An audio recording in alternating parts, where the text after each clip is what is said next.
Happy birthday, USA. A gift for America? Well, now, what do you get for a country that has everything? Well, almost everything. Well, at least we like to think that as a nation there have been many accomplishments over the past 200 years that we can be proud of. Thomas Jefferson, the master of eloquence, drafter of the Declaration of Independence, said in 1776, "Our revolution presented us an album on which we were free to write what we please."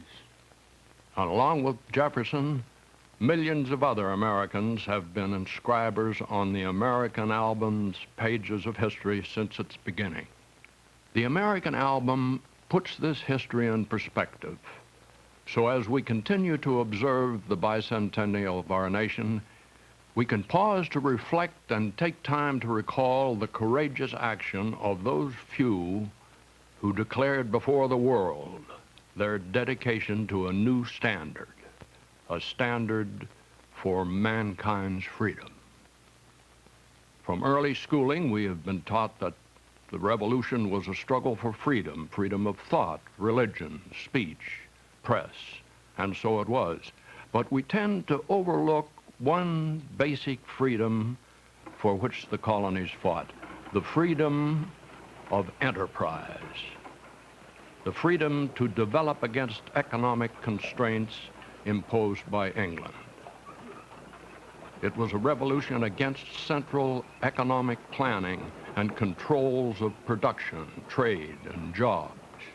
The philosophy of economic independence was reflected in the writings of the Founding Fathers. The much-quoted Jefferson wrote, "Agriculture, manufacture, commerce, and navigation, the four pillars of our prosperity, are the most thriving when left to individual enterprise." And Patrick Henry penned this, "Perfect freedom is as necessary to the health and vigor of commerce as it is to the health and vigor of citizenship." And from Alexander Hamilton, these words, "Not only the wealth, but the independence and security of a country appear to be materially connected with the prosperity of manufacturers." These principles of free enterprise flowed from specific provisions in the Bill of Rights, and the Constitution assured our rights to life, liberty, and property. But establishing these principles didn't come easy. Not only was there conflict with England, but there were also serious conflicts of opinion within the colonies themselves. Fortunately, the Founding Fathers' leadership and courageous Yankee Doodle Americans persevered against incredible odds. Yankee Doodle dandy, by the music and the step, and with the girls be handy. And there was Captain Washington upon a slapping stallion, a-giving orders to his men, I guess there was a million. Yankee Doodle, keep it up, Yankee Doodle dandy, mind the music and the step, and with the girls be handy. Mind the music and the step, and with the girls be handy.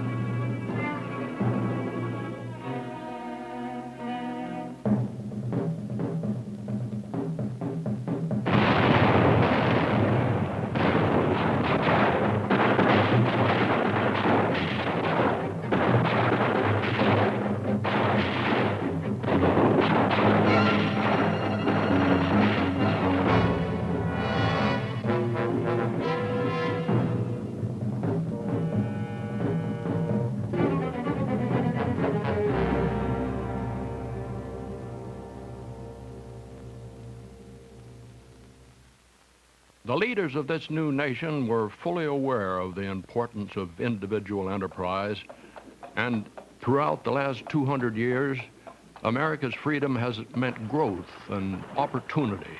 from the pioneers who first ventured over the Appalachian Mountains to those who moved into the far West. And the spirit of free enterprise went with these people who helped America grow and prosper.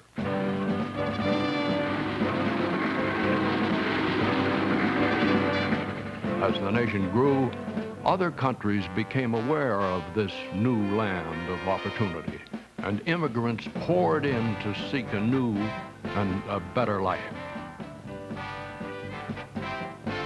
And if it was good for them, it was good for America.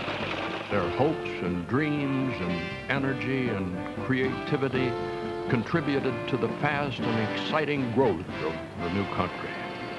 Inventors and scientists have found the climate of free enterprise inspiring, and their remarkable achievements in the last 200 years have accounted for nearly 2/3 of the world's greatest inventions and scientific discoveries.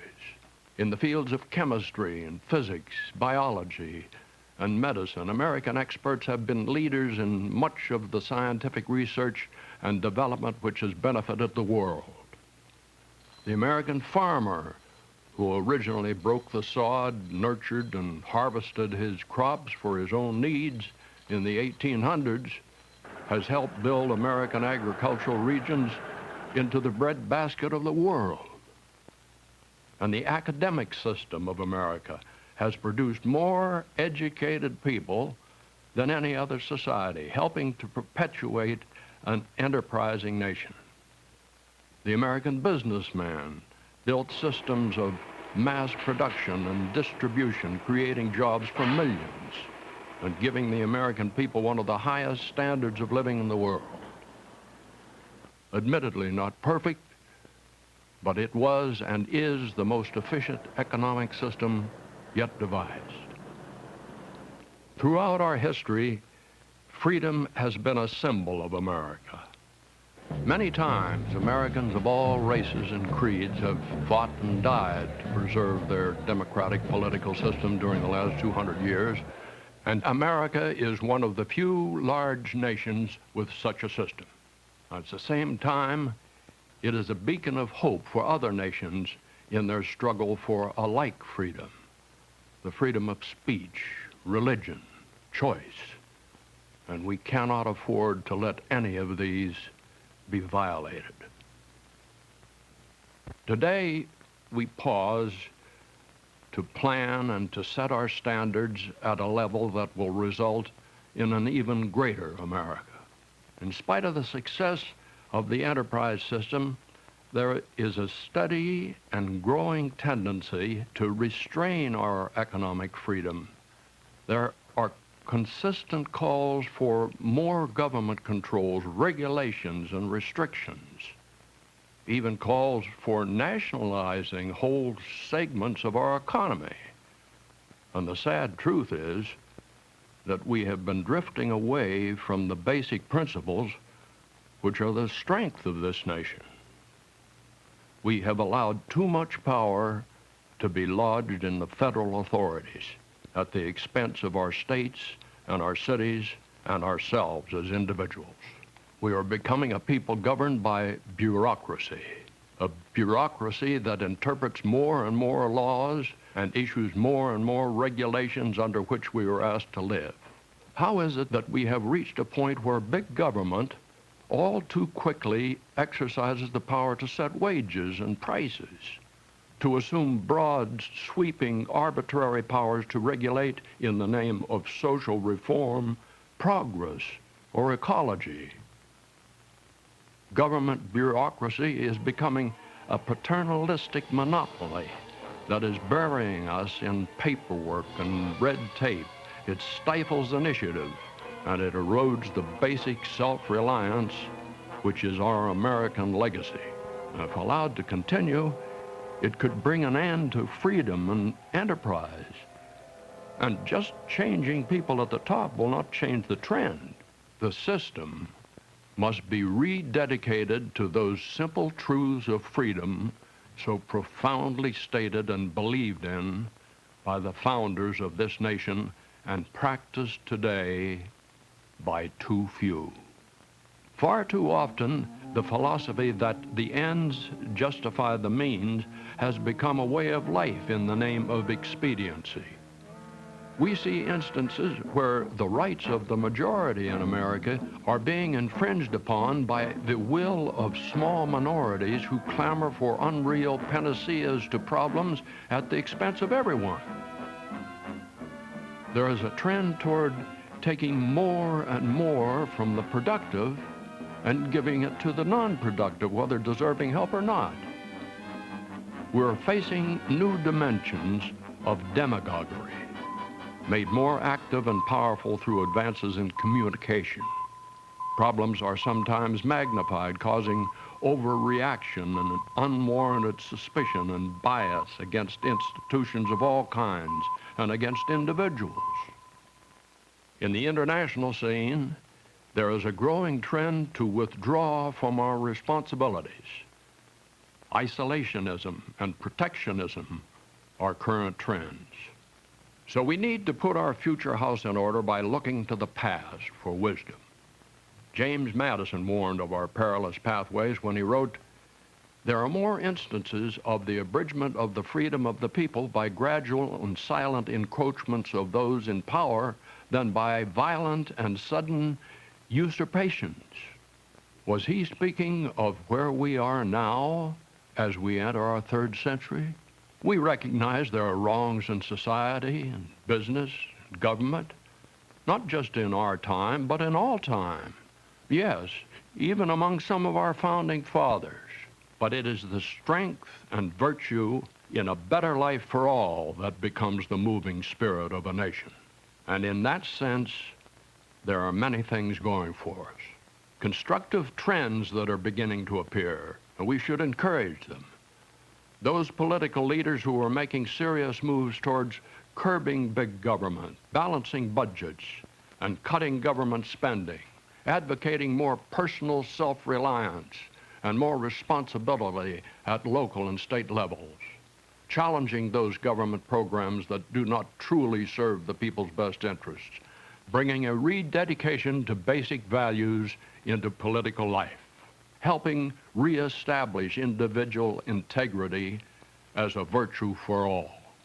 Each of us must assume more individual responsibility by becoming more knowledgeable about issues that are critical to the nation's future. We should all work for welfare reform to guarantee that only the truly needy are given aid. Environmental politics should be dealt with through intelligent and realistic study of the various problems so that balanced solutions can be achieved for the benefit of all. As a nation, we should encourage the building of a strong national defense to protect these precious freedoms. At the same time, we must maintain a strong leadership in world politics, economics, and social betterment by letting in the same spirit of honesty and fair play that was written into this nation's charter. The spirit of '76 that has endured these 200 years is a great and strong mixture of ideas and viewpoints which can find a common focal point. The focal point can be the dedication to seek honest and responsible leadership at all levels of society, whether in government, business, schools, or churches. The ballot box can be a beginning to a rededication to basic freedoms. And if freedom of individual enterprise continues to flourish, the next 100 years can also be a prosperous age. Since our past gives hints to our future, we could see new exciting benefits achieved through technological breakthroughs in medicine, communications, transportation, and education. The energy problems could be met head-on by industry, inventors, and scientists who could develop many new energy sources. They could find ways to develop recycling to its ultimate efficiency. These same enterprising people will work toward solving the problems of ecology and environmental pollution. With more dedication to society in general, there should be better solutions to crime, poverty, slums, and dozens of other social ills. The new age technology could no doubt develop many new enterprises, and these will open up millions of new job opportunities. All of this offering expanding challenges in building the future enterprising world. And what will the world community be like? Well, hopefully, we will be a strong influence on other political systems through examples of our own success. But we must heed the danger signals that have been engraved in our national album over the years. It was Thomas Paine who said, "In progress of politics, as in the common occurrences of life, we are not only apt to forget the ground we have traveled over, but frequently neglect to gather up experience as we go."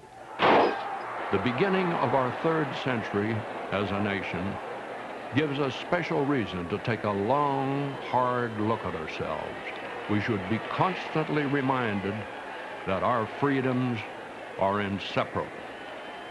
Freedom of enterprise is essential to our economic growth and well-being, to create more and better jobs and more energy and more security. Freedom of enterprise gives working people choices for employment and incentives to maximize their abilities. This same freedom of enterprise can generate the resources needed to continue the impressive social progress achieved in the past. And most important, freedom of enterprise assures that every one of us influences how our country uses its precious resources and produces what it does, through what we buy or not buy, what we save or spend, what we invest in. It's been 200 years of prologue, and much has been written into the American album. And as we look back at our history, the more we respect the wisdom of those who founded this country. They knew that freedom was both priceless and fragile. They warned us to use it with the utmost care. They pointed out that every right had its accompanying responsibilities, and that remains our American heritage. And for all of us and future generations, the American challenge.